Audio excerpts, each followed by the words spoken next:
Most of us are aware of the drama that's taking place outside the home of Quinton Simon. Protesters want justice for Quinton, and they want Leilani arrested.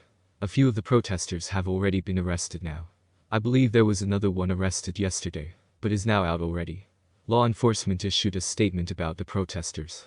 It reads, "Over the last 3 weeks, while our officers have been focused on finding Quinton Simon, a growing number of people calling themselves protesters have gathered outside of Quinton's home on Buckhalter Road.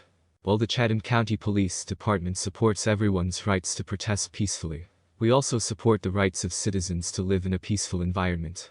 The people on Buckhalter Road calling themselves protesters have made that nearly impossible. Since October 12, 2022, when the first U2 protesters arrived, we have responded to over 50 calls for service in the 500 block of Buckhalter Road, and we have made multiple arrests.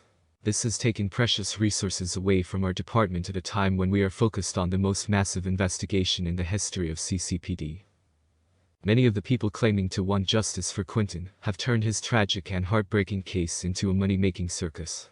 They have made it impossible for those who live in the area to enjoy the peace and tranquility of their homes. This is unacceptable and has to stop. Over the next few days, we will be unveiling some measures to limit the disruption to this small community. Neighbors have had to endure more than their fair share of noise, vulgarity, and police presence over the last 3 weeks. We will do everything we can to once again give them a sense of normalcy."